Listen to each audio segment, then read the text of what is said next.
Buenas tardes, queridos amigos. Vamos a ver hoy, con la ayuda de Dios, otra de las bienaventuranzas, de las que teníamos pendientes. Hoy el Señor nos dice: bienaventurados los que lloran, porque ellos serán consolados. Aquí volvemos a encontrarnos otra vez con el dolor y la pobreza de cada persona, de cada ser humano. El llanto es una respuesta natural que surge para expresar alguna emoción, ya sea por tristeza, por dolor. ¿Quién no ha llorado alguna vez? O muchas.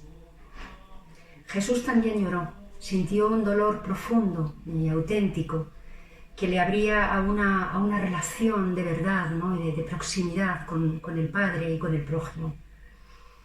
Esa apertura total de Jesús hacia los hombres y esa exquisita sensibilidad que él tenía para dejarse afectar por su dolor se reflejan muy claramente en los evangelios. Jesús conoció el llanto de su pueblo, que era víctima de la ocupación romana. Tuvo trato muy cercano con enfermos de todo tipo, con pobres, con huérfanos, viudas, marginados, pecadores. Todos acudían a él para escuchar su palabra sanadora y ser curados en el cuerpo y en el alma. Y él acogía con amor toda aquella necesidad y la atendía.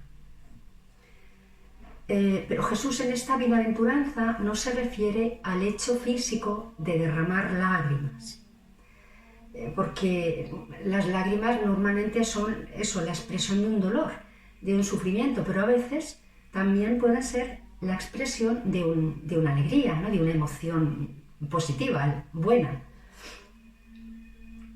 Él lo que nos quiso decir es que bienaventurado es aquel que se encuentra inmerso en la crudeza del dolor, que a veces es como un huracán que barre todo lo que encuentra a su paso en nuestra vida, que arrasa con nuestra alegría y con nuestro bienestar y nos deja el corazón en carne viva. A eso se refería Jesús.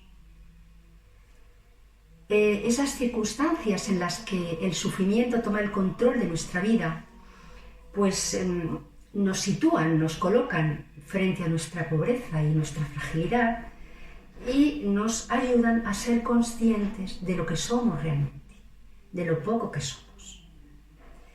Sin sufrimiento no hay posibilidad de crecimiento personal. Si no sufriésemos, seríamos siempre como niños.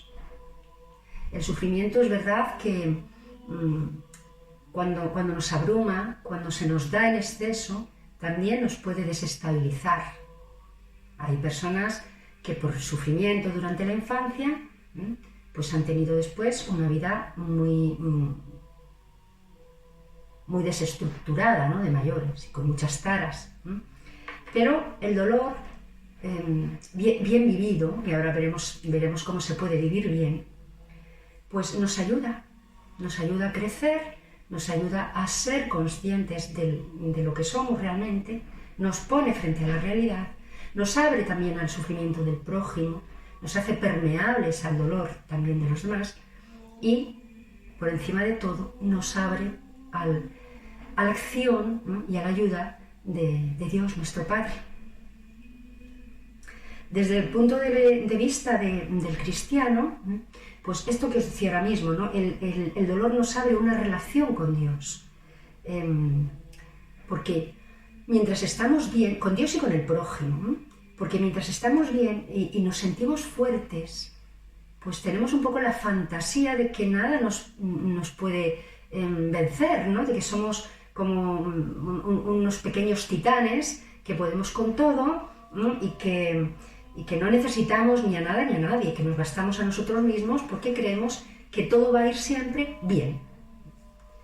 Entonces el dolor y el sufrimiento nos abren los ojos a la realidad de lo que somos y de lo que es la vida. Y es desde esa experiencia de fragilidad y de vulnerabilidad donde nos resulta más fácil desprendernos un poco del orgullo y de la soberbia y buscar ayuda. buscar ayuda allá donde nosotros hemos tocado fondo, donde nosotros no podemos actuar ya. Y entonces, esa apertura que se dirige siempre hacia alguien más poderoso que nosotros, es decir, hacia Dios, también nos abre a la esperanza. Porque cuando nosotros vemos que no podemos hacer nada por resolver una situación que nos está haciendo daño,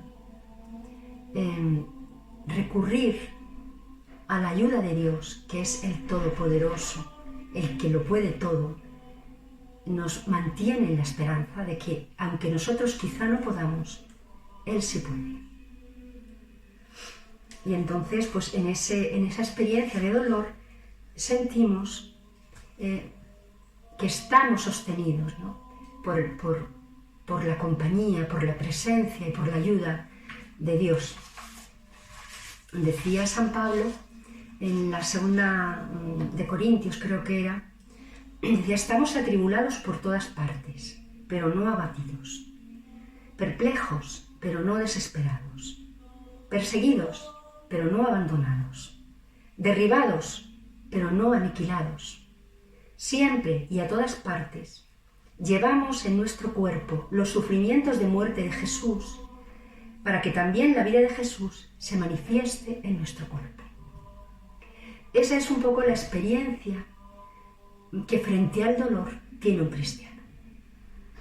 Y claro, cuando el dolor se vive de esta manera, se convierte de algún modo en redención, porque nos hace plenamente conscientes de nuestros límites, ¿no?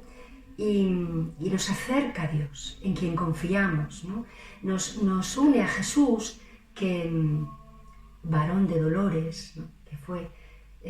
que vivió una situación terriblemente dolorosa, terriblemente dura, ¿no? Con un sufrimiento atroz. Y eso pues nos ayuda, ¿no? a verlo y a vivir la situación dramática por la que estamos atravesando de sufrimiento, pues con mansedumbre, con esperanza, con paciencia. Y el sufrimiento vivido así, pues es muy, en fin, se convierte en una fuente, ¿no? de salvación y en una ocasión de crecimiento personal. Frente al sufrimiento, el hombre pues siente claramente que no se basta a sí mismo, ¿no? Da igual lo que tenga, ¿no? Da igual los recursos de que disponga humanamente hablando, ¿no? Si tiene una enfermedad mortal o una enfermedad muy grave que le va a ocasionar mucho dolor, pues sus recursos a veces no solamente económicos, ¿no? sino a veces también personales, su fuerza, su juventud, su capacidad de enfrentarse a las complicaciones, pues a veces no sirven de nada. Y entonces ahí es donde él siente que tiene que haber una fuerza mayor que le salve de todo aquello, porque él no puede salvarse a sí mismo. Y es cuando él dice: alguien debe haber por ahí que recoja mi dolor. Alguien debe haber que lo comprenda, que le dé un sentido. Y porque el dolor y el sufrimiento siempre son la ausencia de un bien. Siempre es una carencia. Siempre es algo que nos falta. Y uno se hace consciente de que todo eso en lo que ha puesto su vida, su corazón, sus recursos, no es suficiente. De que hay realidades que le superan completamente y frente a las que no tienen nada que hacer. No tienen nada para defenderse. Y entonces el sufrimiento se convierte en un momento importante porque encuentra su sentido. Como decía antes, ya no soy el titán todopoderoso que me creía. Ya no tengo el control de todo. Ya no tengo el control de mi vida y, por supuesto, no tengo el control de lo más importante. Y entonces, si yo no tengo el control de mi vida, alguien lo debe tener. porque en la vida y en la creación hay un orden perfecto, hay un control perfecto. ¿Quién ordena la mía? Porque hasta hace poco todo parecía indicar que mi vida también estaba perfectamente ordenada. Y además estaba perfectamente ordenada por mí. Pero de pronto caigo en la cuenta de que esto que es tan importante y que me está haciendo tanto sufrir, se me escapa y no depende en absoluto de mí. No depende ni de mi juventud, ni de mi fuerza, ni de mis recursos, como decía antes. Y entonces ahí, en esa situación, uno no tiene otro camino que abrirse a Dios, que abrirse a la trascendencia, donde yo ya no puedo, alguien debe poder. Y cada vez que el hombre se abre a la trascendencia a la que pertenece, se encuentra con Dios. Y se encuentra además con Dios que acoge su sentido, o sea, que acoge y da sentido a su dolor, a sus preocupaciones, a su sufrimiento. Mientras las cosas nos van bien, somos unos ingenuos, somos como niños, es verdad, ¿eh? Creemos que siempre va a ser así y vemos el dolor, la enfermedad y la muerte, a pesar de estar continuamente relacionándonos con ellos y estar en contacto con ellos casi de manera permanente, nos da la impresión de que con nosotros no va eso, de que tiene que ver con el pobrecito aquel que nos han dicho que tuvo un accidente y que de pronto pues, se quedó paralítico, o aquel otro que murió, o aquel amigo que de pronto nos han dicho que tiene un hijo con cáncer. Pero no nos afecta realmente. Parece que no tiene nada que ver con nosotros. Claro, eso le afectaba a Jesús, que sabía amar,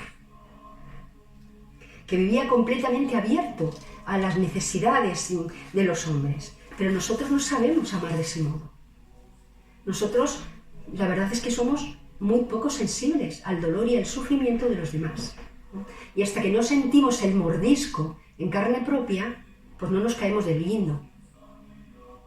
Y no nos damos cuenta de que la vida pues es dura y es rigurosa.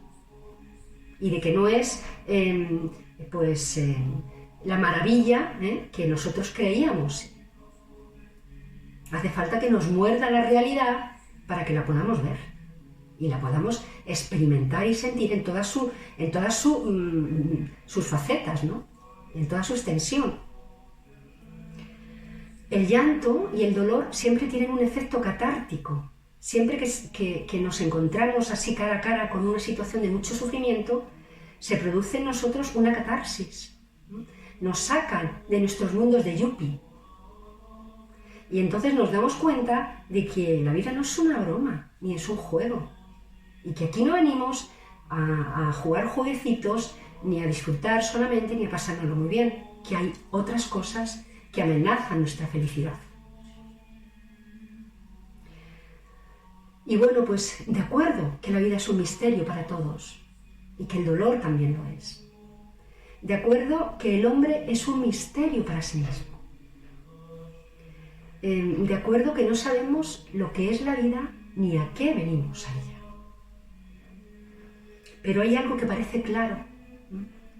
La vida no es un juego, no es una broma. Aquí hay demasiada fuerza, demasiada rotundidad, tanto en el dolor como en la alegría, como para tomarse esto a broma. Si alguien nos preguntase en qué pensamos cuando nos levantamos por la mañana, qué buscamos, pues seguramente diríamos que buscamos ser felices y no hacer daño a nadie, que eso siempre queda de maravilla. Y todo el mundo nos entendería. Diría, pues claro, lo normal, ¿no? Lo que todos. Ser felices y, si es posible, sin hacer daño. Pero la realidad es que la felicidad plena, aquella que Dios nos otorgó cuando nos creó, ya no es posible aquí en esta vida. Al menos no es posible al modo del mundo, ¿no? Porque la perdimos cuando entró el pecado original. Y ahora estamos tocados por el llanto, por la enfermedad, por el sufrimiento y por la muerte. Y por lo tanto, no puedo ser feliz. No puedo ser feliz plenamente y como yo quisiera. No puedo vivir sin preocupaciones, no puedo vivir echándome el alma a la espalda y pensando que todo es fenomenal, porque no es todo fenomenal. Porque la amenaza de la muerte y de la enfermedad están ahí, a la vuelta de la esquina. Y en cualquier momento me pueden afectar. Y de eso tomamos conciencia cuando nos acercamos a situaciones así dramáticas.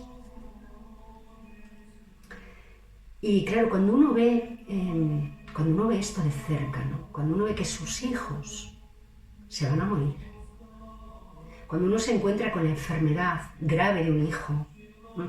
Cuando uno sabe que su hijo está sufriendo por la razón que sea pequeño, sea mayor, ¿no?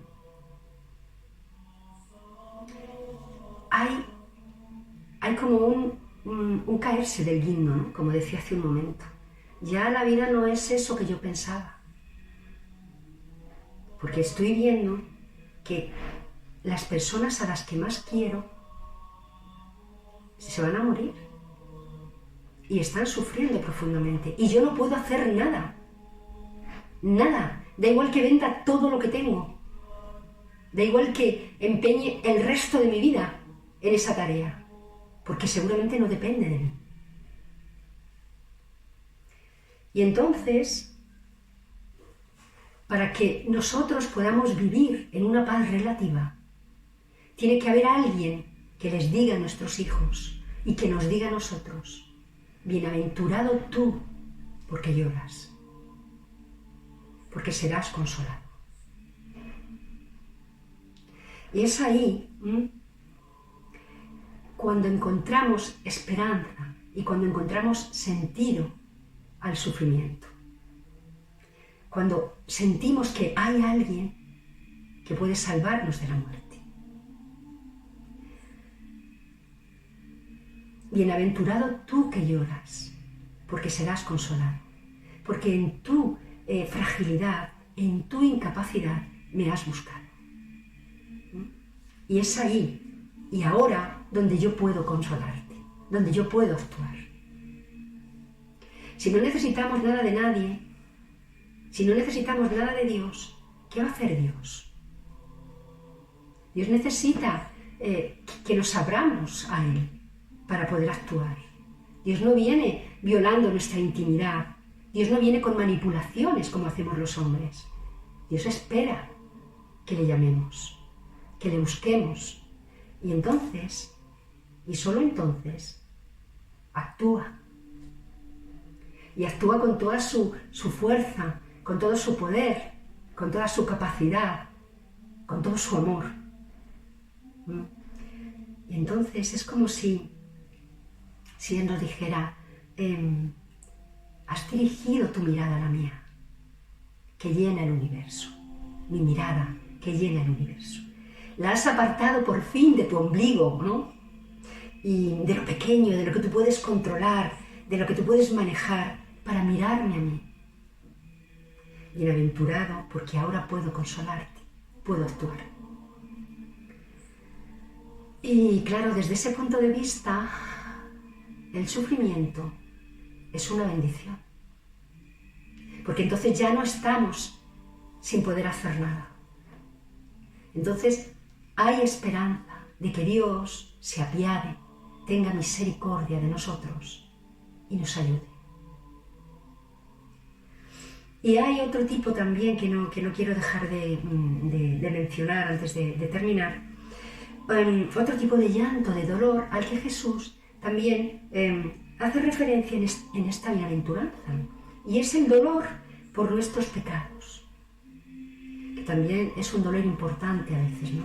Es ese dolor de corazón por haber ofendido a Dios y al prójimo, por haber hecho algo que no ha estado bien o por haber dejado de hacerlo, ¿no? Y claro, pobre del que no haya sentido alguna vez este dolor, porque significará que no tiene conciencia. Es el grito de eso, de la conciencia, que nos dice que aún estamos vivos, que el corazón no se nos ha endurecido del todo, que el pecado no nos ha hecho insensibles del todo y que aún estamos un poco vivos y aún hay esperanza también para nosotros, ¿no? Nosotros normalmente nos ponemos en primer lugar, siempre, por delante del prójimo y por delante de ellos. Sí, Señor, que se haga tu voluntad, pero siempre y cuando coincida con la mía. O sea, mis planes no los toques. O sea, mi salud no la toques, mi dinero no lo toques, mi trabajo no lo toques, mis relaciones de familia no las toques, mi relación de pareja no la toques. No, eso no, ¿eh? Que se haga tu voluntad, pero siempre y cuando coincida con la mía. Claro. Y entonces, cuando uno cae en la cuenta de que ha pecado, de que no le deja a Dios actuar en su vida, de que ni siquiera se plantea cuál es la voluntad de Dios en muchas ocasiones, que se ha puesto en primer lugar, que se ha hecho insensible a Dios y al prójimo, pues a veces también, ¿no? Uno escucha ahí esa pena, ese lamento, que no es otra cosa que la voz de Dios, que nos está diciendo, tienes que cambiar. Eso tienes que cambiarlo, porque aquello que hiciste no estuvo bien. Aquello que no estás haciendo no está bien. Y entonces, ese llanto, de pronto es el llanto de una traición a nosotros mismos. Nos hemos traicionado a nosotros mismos, que estamos llamados al amor. Y no hemos atendido esa llamada, ¿no? No hemos atendido esa voz. Y es la traición a Dios también que nos hace capaces del bien. Nos entristece el bien que hemos dejado de hacer. Y estas lágrimas también son siempre una bendición porque también nos hacen conscientes de nuestra pobreza espiritual y nos abren a Dios, que sabe amar y perdonar y que puede poner en nuestro nombre lo que nosotros pues no podemos, que puede llegar ahí donde nosotros nos llegamos. Comprender el pecado pues es un regalo de Dios, de verdad, y es una obra del Espíritu Santo, es la muestra de que el Espíritu Santo está en nosotros.